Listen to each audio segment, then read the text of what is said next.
My name is M.D. Marathe. I am a technologist.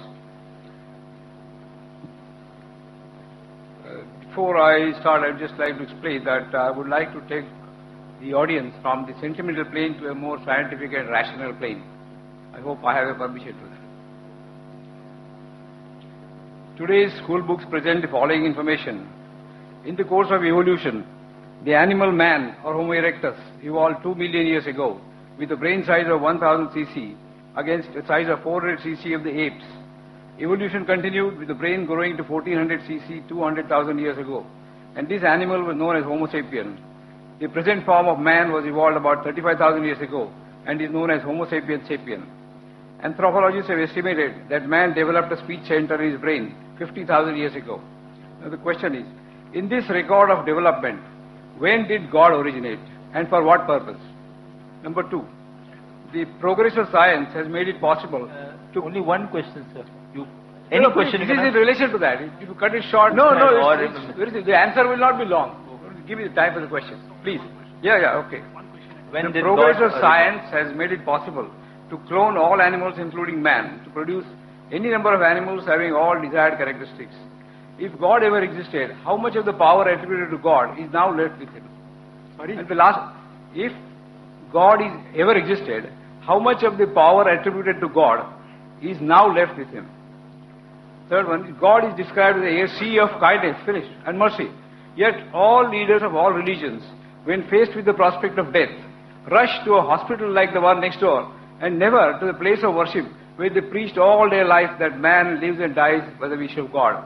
Is there an explanation for this phenomenon? The brother has asked basically 3 questions. First, he gave, according to him, the theory of evolution of man and said, where does God fit in? Secondly, after God has created all these things, how much of his power has been reduced? Thirdly, that when you get sick, you run to the hospital, not to the temple or church or masjid. 3 parts of the question. He said the answer will be short. The question was long, so imagine, to give a detailed answer will take time. Brother, I'd like to tell you that what you quoted about the Homo sapiens, etc., you are talking about the theory of evolution, brother. Theory of evolution. I'm a medical doctor.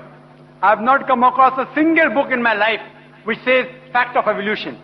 It is theory of evolution. And even I know about the theory of evolution and about the Darwin's theory. Complete answer refer to my video cassette, Quran and Modern Science, Conflict or Conciliation. What Darwin said was only a theory. He wrote a letter to his friend Thomas Thompson in 1881 that I believe in this theory of natural selection because I don't have any proof. Only because it helps me in natural selection, it helps me in embryology, in classification, in rudimentary organs. There's no book saying the fact of evolution. All the books say theory of evolution. That's why, if we have to say to a friend that if you are present at Darwin's time, Darwin's theory have been proved right, trying to insinuate you look like an ape. There were missing links. Darwin himself said the missing links. You spoke about the hominids, you only spoke about one wave. I'll tell you about all the 4 waves. The first wave was Lucy. Lucy was first wave which came 3.5 million years. You talk about 2 million years, I'm telling you what scientists have said 3 million years ago. Lucy. It died out by the Ice Age. The second came the Homo erectus. About 500,000 years. After that came the Neanderthal man, the third wave, about 40,000 years ago. And the last was the Cro-Magnon. But brother, there is no link between all these stages. It's only a hypothesis. According to P.P. Grasset, who held the chair of evolutionary studies in Paris, in Sorbonne University, in 1971, he said, it is letting our imagination run too wild, just based on vestiges to say who our ancestors were. I do know there are some people who speak about Darwin's theory. I'm a medical doctor, I know about that. But do you know there are hundreds of scientists who speak against it? So few scientists speak in favor, but there are more who speak against it. For the complete answer, refer to my video called Quran Modern Science. There are few scientists, because there's no fact of evolution, they say let's support a theory. Quran doesn't support any theory or hypothesis. Quran speaks about fact. So regarding your 2 million years, Allah subhanahu wa ta'ala, no beginning. When man came, no one knows the exact date.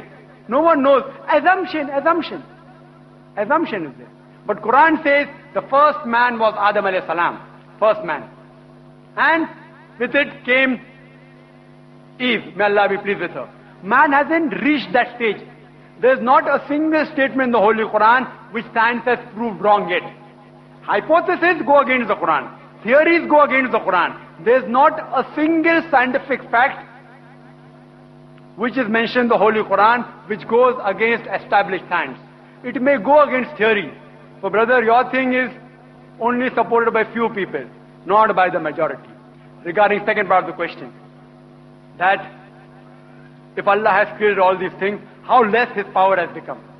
You can't understand it completely. As the Quran says in Surah Anam chapter 6 verse 103, is beyond comprehension. I can give you a simile, not exactly same. An ocean. If you take a drop out of the ocean, how much does the level of the ocean go down?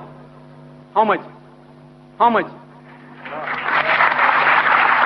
Yet, in spite of this, the difference between Allah becoming less when He creates things and the difference between the level of the ocean becoming less is infinite. The level of the ocean may become 0.00000 somewhere, 0.00 somewhere it will end. But Allah subhanahu wa ta'ala, not even a bit becomes less. He is all powerful. That's Allah subhanahu wa ta'ala. If such a God who becomes less, we don't worship such God who becomes less. Keeps on creating, He will sometime lose His power. So this God is eternal, absolute. As I said in my talk, He is absolute and eternal. Everything depends on Him. He doesn't depend on anything. Where did Allah come? Allah was before the universe created. Where does He fit in? Where did He get created? He is uncreated. You ask me the question, where did He come into existence? He is uncreated.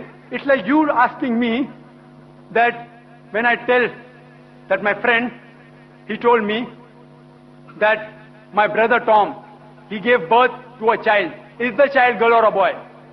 I, being a doctor, know very well a man cannot give birth to a child. So where does the question come whether it's girl or a boy? So you are asking me, when did Allah come fit in the picture? Allah is uncreated. Because He is uncreated, the question doesn't arise, when did He come? He is there. Question doesn't arise. Regarding a third part of the question, that when people get sick, they run to the hospital. They don't run to the temple. They don't run to the mosque, not to the church. The brother may not be knowing all the people. I am a doctor, I know. That when the doctors give up, the thing we doctors say,